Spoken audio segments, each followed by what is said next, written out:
Interfaith dialogue is a vital aspect of our community.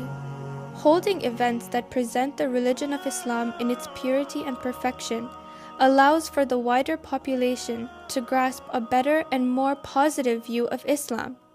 The Az-Zahra Islamic Center of British Columbia hosted an informative Islamic exhibition and opened its doors to the public so that they may dispel any negative stereotypes and clear up any misconceptions about Islam.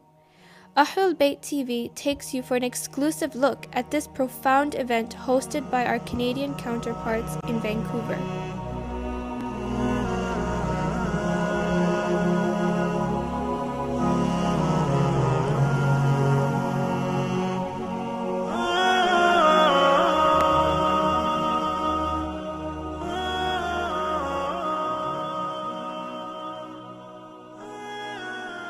My name is Murtaza Bachu and I'm the religious consultant for this community.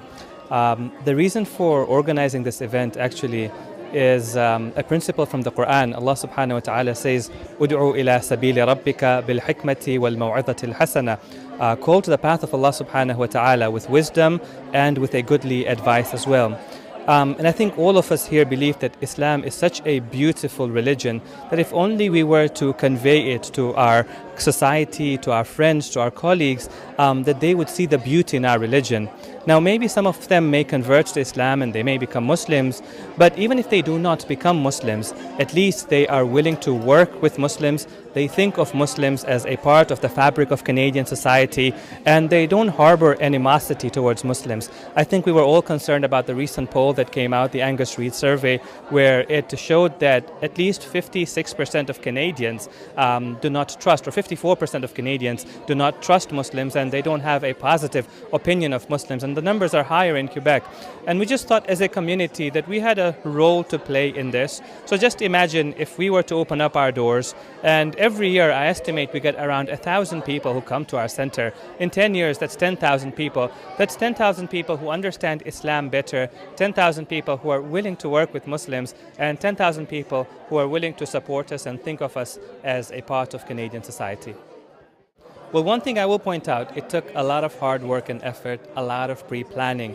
And we worked with the exhibitors for, months now to try and come up with the particular, program that we have over here.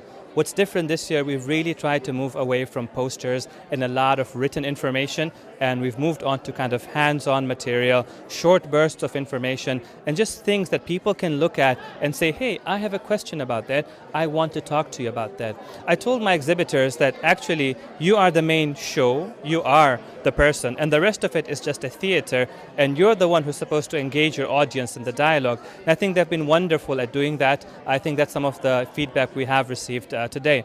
One of the things that I would advise some of the other communities is to say that create a very warm, a very welcoming, and a very comfortable environment. There is no need to be pushy about it. If people feel comfortable, they will keep coming year after year. They'll spread it with word of mouth, which is what has exactly happened this year. And, they will be more willing to come and be more willing to ask questions. And we have, I think, created that sort of a very comfortable environment for our guests.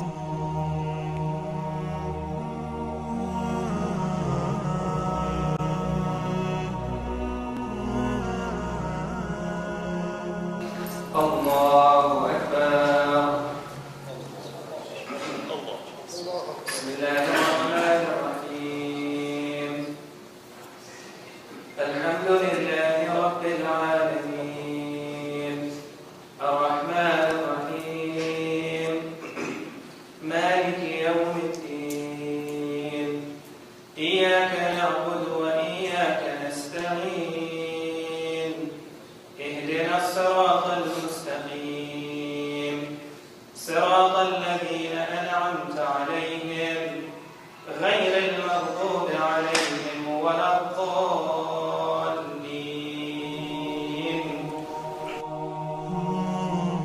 The event comprised of workshops which aided the understanding of the basic tenets of Islam. Members of the community provided informative explanations about the religion. This is the face I talk to you with. This is the face that is full of expressions, right? This is the face that's going to face my Lord. So I humble it and I wash it. These are the hands that I give with, that I take with. I wash those hands. And as I'm washing the hands, I'm taking away a little bit of my life at a time before I go and stand before my Lord. When I'm talking to my Lord, I want to be just talking to Him. And it's kind of hard when I come in, throw my coat into the coat area, take my shoes off and run straight into prayer. I haven't been able to take away what's in my mind and filter it. So these are the steps that we've been shown to slowly disengage from the world.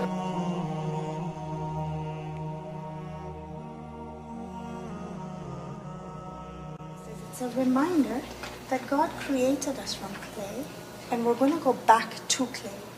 So there's only room for humility in our world.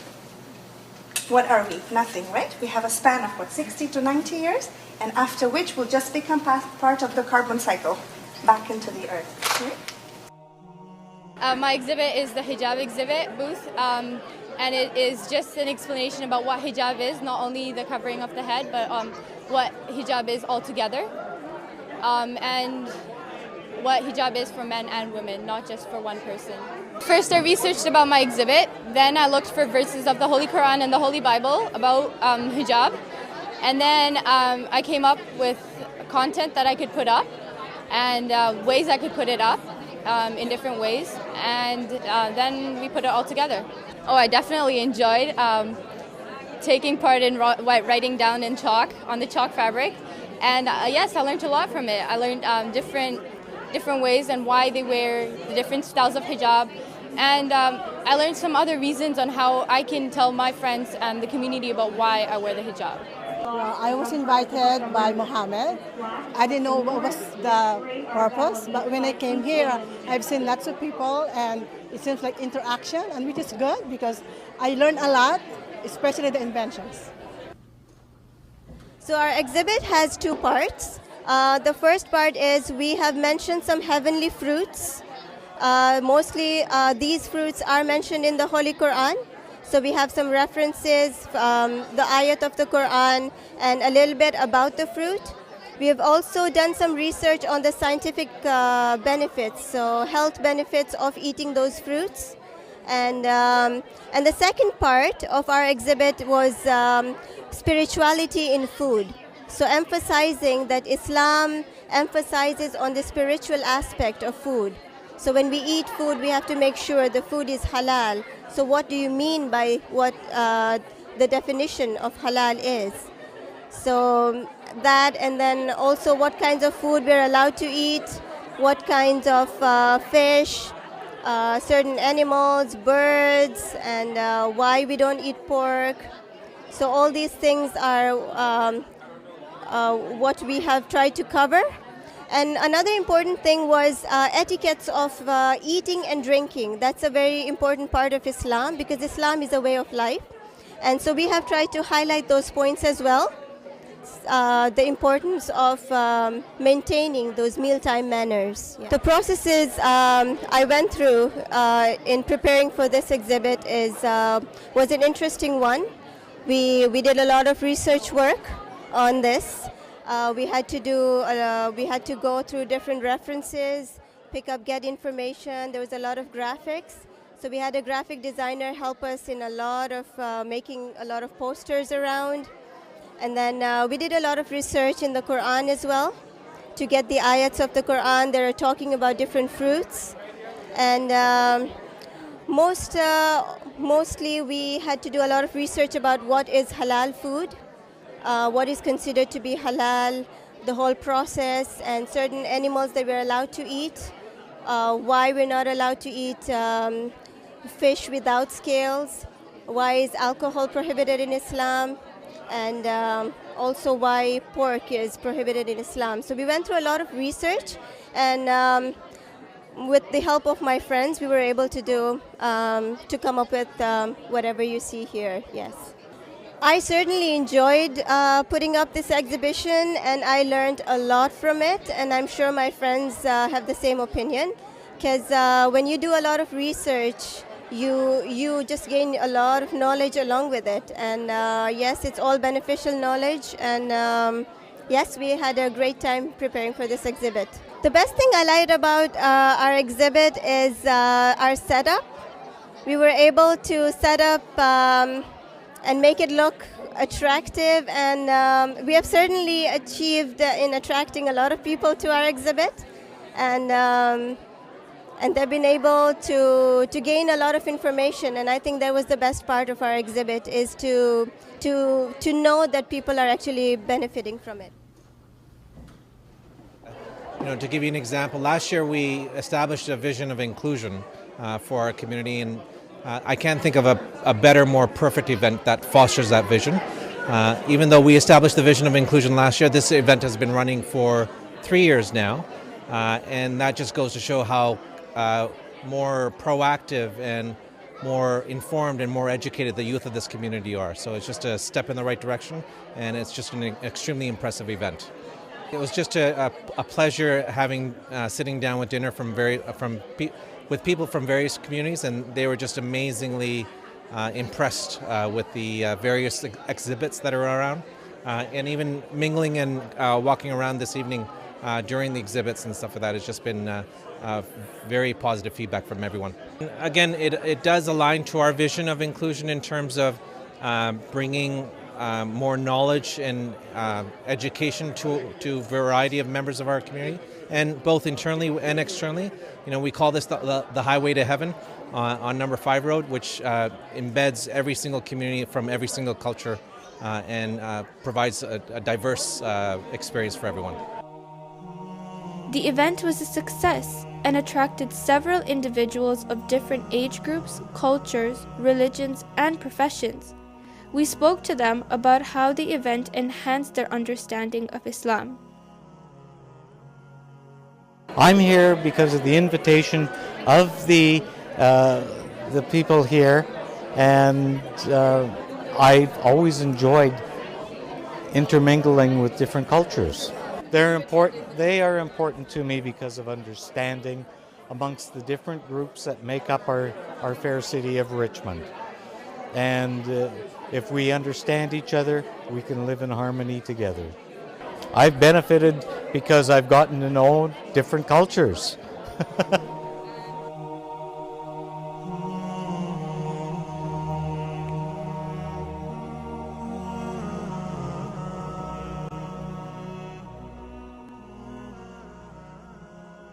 It was an opportunity to learn about something that I had never before had. I wanted to learn a little bit more about the culture and the religion. Well, I learned a lot, and I think it's a good way to broaden my perspective on my degree. So international studies, we look at a lot of kind of depressing stereotypes, and this is a great way to break out of that. I think, like she said, it helps break down the stereotype, especially in the society that we kind of live in, where Islam is kind of looked down upon a little bit more because we live in a Christian-dominated society. So it helps us to learn and appreciate your religion more. I think it's good to have an annual reminder of what we get. We get so caught up in these news reports and everything, and this could serve as that annual reminder of this is the media perspective is not what's actually going on in Islam. Friend actually emailed me the article that was in the newspaper, and I was extremely interested to know about Islam. It's given me a totally wonderful understanding of Islam. It really has, because I didn't know anything about it before. I really knew nothing. So that we can all get to know each other and to understand each other's religion. So that I can understand yours, and I can go back to my place of worship and say, I was here and I thoroughly enjoyed it, and it was a beautiful evening. The Quran is the pristine book of guidance for the believers of Islam. This holy scripture is a book of guidance for not only the Muslims, but for all of humankind. The event encompassed of an informative and carefully crafted Quran exhibit displaying the historical context of this holy book.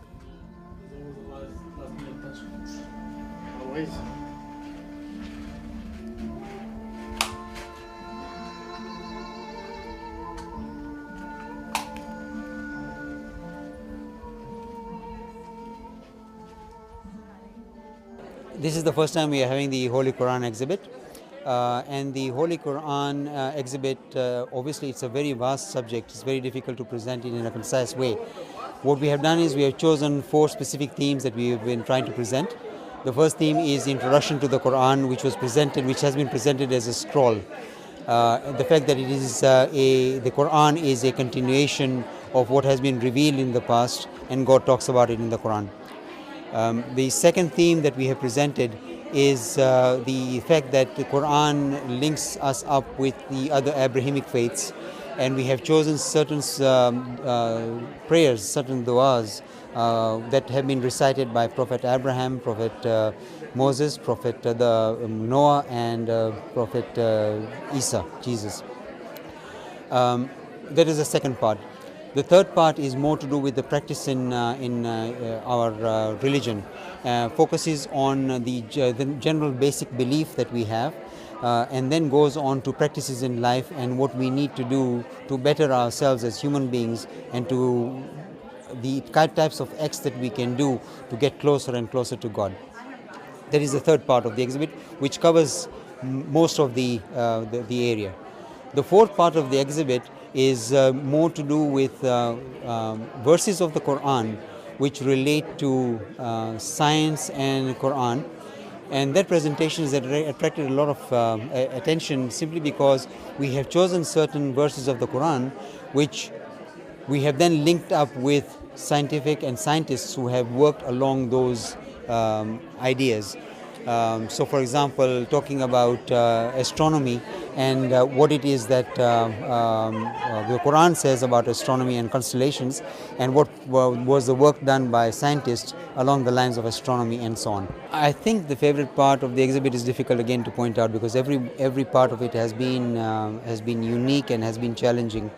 The presentation part of it has been really interesting, especially to be able to reach out to our audience. The challenge of it has been something which has been the most interesting part. The reaction that we've been getting from the people who have come to see the exhibit has actually given credence to this particular statement, which says the presentation has worked a lot with them. We've been able to get the right type of questions, and that was what was most important for us. I think by far the most enjoyable exhibit that I've ever prepared in my life. It has been a challenge from the beginning. A new exhibit to start off with was one challenge, but not only that, being able to understand what it is that we can present out of a huge theme. Quran is a huge theme. So being able to come up with the right theme. We did come up with a theme that we thought was workable. We started working along those lines. And then the discussion that we had with Sheikh Murtaza and the way he guided us as to how we can get and gave us the right context to everything, absolutely came up with what we now have as an exhibit. And that has been really an interesting journey for me. It has been a journey that has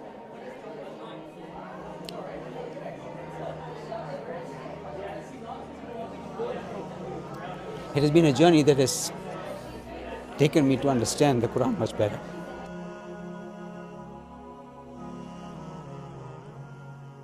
Hi there, thank you so much for coming to the exhibit. I really appreciate you in our center here. It's a great privilege to meet all these great faces. The exhibit is all about Islamic art. I am the community artist. My name is Bilal Hamoud. I've been in the field for quite some time, some years. It was a great enjoyment to go through the process of putting all this together. The most inspiring thing to me was the fact that there are a lot of faces around coming from all different backgrounds. I mean, look around you. I mean, you can see people coming from all different backgrounds, well attracted to come see what this faith is all about.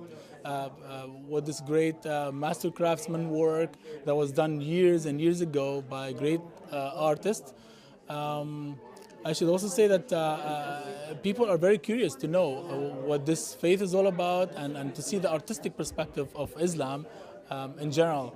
And we should never forget that using art to bridge culture is an important aspect of putting all this together. And alhamdulillah, it all came together very successfully. It was welcomed by the media, by the visitors, the audience.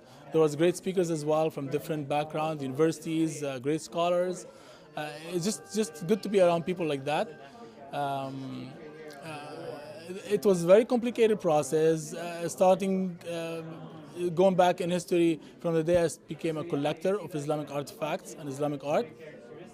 The process of learning to be a calligrapher, and the way that I was introduced to this great community here to serve them in every single aspect in terms of teaching calligraphy, producing some artwork, designing mosques around our city here. I'm very privileged and I'm very lucky to be in the field, and it loved me the way I loved it, and great to be here.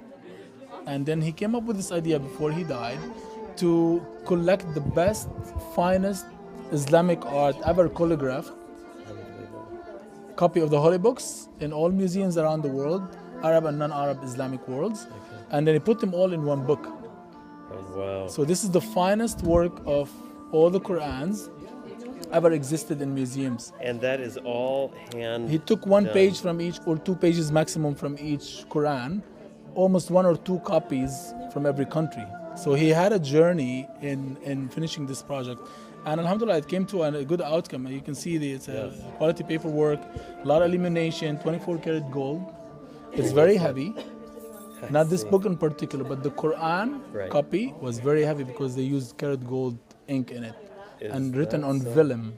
Yes. So vellum is not like paper. No, it isn't. Vellum No, is half skin, so right? It's Is it deer leather? skin. Oh, it's deer skin. Unfortunately, it's deer skin, but because it lasts longer, and back in the day they had no choice. Before the paper came from China to Arabia, the master craftsmen who worked in the royal courts, the calligraphers, they used nothing but water, nothing but paper. Prior to that, it was the Egyptology where they used papyrus.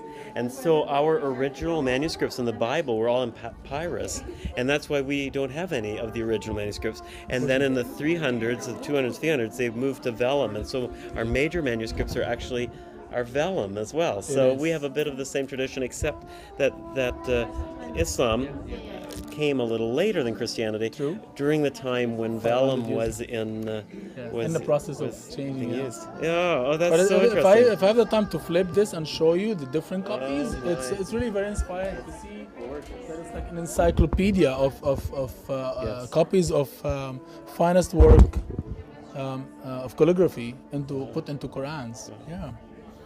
And it just reflects, and the greatness of the Creator, God, Allah, through the greatness of His creations. As you can see, all these arabesque and symmetrical geometry designs, they are nothing but to resemble that. And it's vegetative designs. You can see all the leaves, and that's a form of life in nature. And it just shows how great His artistic work into creating all that stuff around us. It certainly shows the respect as well of the artist, the respect for the word, the holy sacred word. Absolutely. That detail, the amazing care with which each page was created. So I should say that calligraphy as a form of art in Islam is a act of devotion. Every stroke of a brush or a bamboo, which is a reed by a calligrapher, it brings them closer to God. Because they use their skills. It took them years to master it, and they have to be masters to be able to calligraph holy books, because they wanted the finest out there. So that's why they put their spiritual art into creating such fonts of Arabic writing. The art exhibit is my favorite part is the fact that we are here to show people how great art is in every faith, in particular Islam as a faith, because it's an art that's appearing, it's fading, it's very rare to find, and it's becoming more expensive.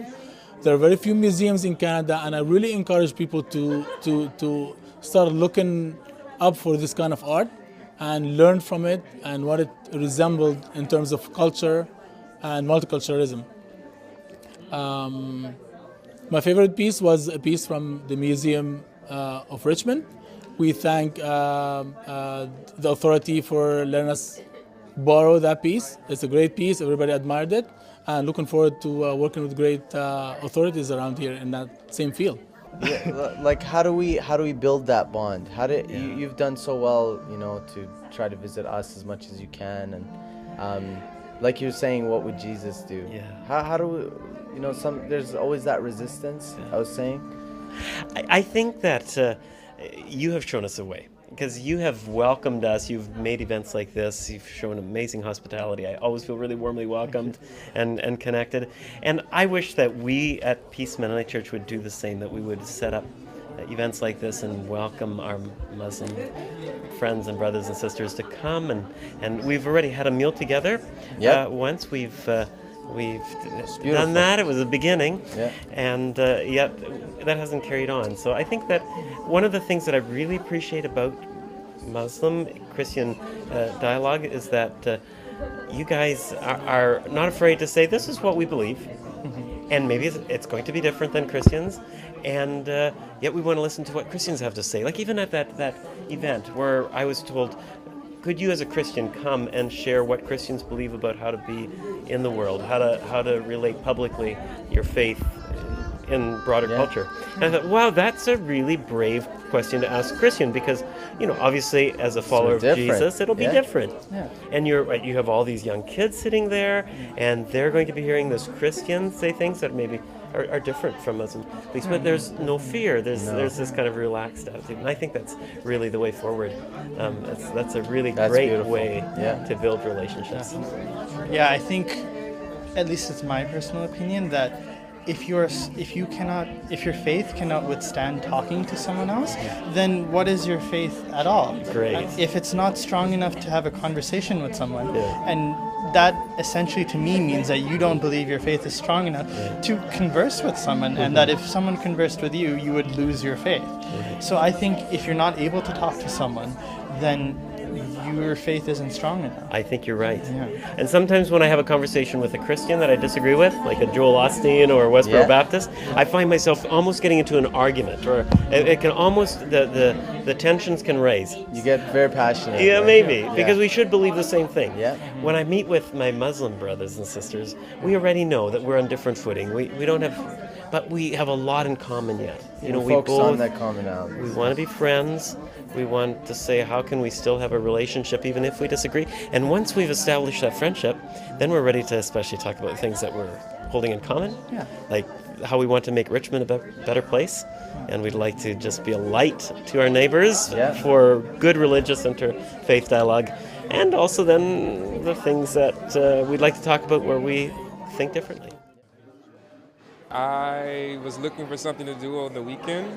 I just moved back to the province after accepting Islam about 1 year ago. I was in Atlantic Canada in Nova Scotia, and it was an amazing transition, a world of difference from where I was in my life. Well, like most young people, I mean, I was working, but I had no clear direction. Really just participating in all the evil that happens late at night. I mean, if I could be so bold as to say that, and that's how I see it now. Just the late night activities, they were no longer fulfilling to me anymore. And they just consumed so much of my time and my energy, and I started asking questions about why I wasn't happy, why the amount of money wasn't pleasing enough, why these activities weren't satisfying me. So the questions led to answers, and Islam brought me a clear decision, like some clear do's and don'ts, and it just simplified my life more than I could ever imagine.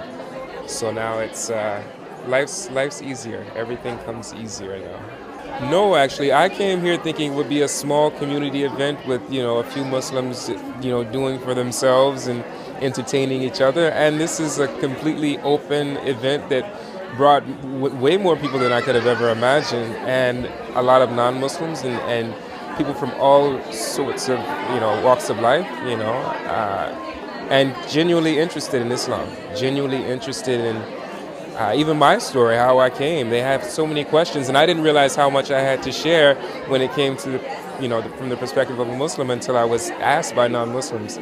And so for me, this is more than I could have ever imagined. I'm learning so much, I'm sharing so much, and it's just this, huge reciprocating source of energy and information and community involvement and love and true caring for your community and the people in it. The food is great. I'm stuffed. The food is amazing. If you come for nothing else, come for the food and stay for the people. Throughout the years, Muslims have made several substantial contributions to the world of science and poetry. The youth of the Vancouver community assembled interesting exhibits displaying the invaluable work undertaken by these Muslim scientists and poets. He was a famous Chinese explorer, and he basically would command ships like these, and they would make trips to places like to different places in Asia and the Middle East. And so from these ships, these devices, they're used for they can tell the time, location, and they can tell also where you are. They use the sun to tell, from the distance from the sun to tell the direction and everything. So it's pretty cool. And it's like a navigation device. It's navigation, yeah. They would use it in ships, and they would also use it in different caravans and camels going through the desert.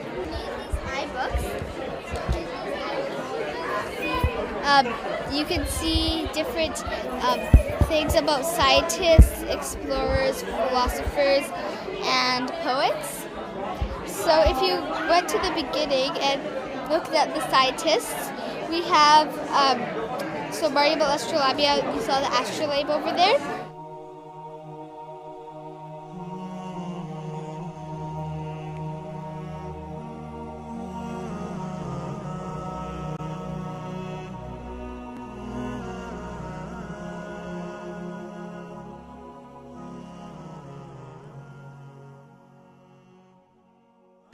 This is the third or perhaps fourth of these events that I've come to, and I always learn something new, and I'm always meeting very nice people and eating a lot of good food, and I really enjoy the enrichment I get out of the event. I suppose it's just opening up your mind to lots of different, not only beliefs, but ways of doing things and understanding of events that I had taken for granted before. So for example, the theme this year is science, and you would think, how much has Muslim science affected the world? And we were told many great things about that. So, yeah. Oh, it's, I think, very important to be able to get the external community involved because it lets everyone know what is going on, what it's about, that everyone here is a very friendly and active member of the community themselves. It forms very strong connections. I've made some good friends here. My name is Alia Sharif, and I'm the chair of Journey into Islam 2014 this year. And the purpose of the event is to invite non-Muslims into the center, give them a taste of what Islam truly is, how welcoming Islam can be to other people, and it's to clear up misconceptions, and it becomes a learning process for the exhibitors themselves as well. So the exhibitors have also got a good chance of learning as they're creating their exhibits, as they're researching for their content, and as they're meeting with our resident alim. It brings up a whole different perspective as to what twist they can add into their own learning. And I think that has been also a very important part of Journey into Islam. So we started off in the summer actually to come up with a method of smooth lining the event, not only for our guests but also for our exhibitors as well.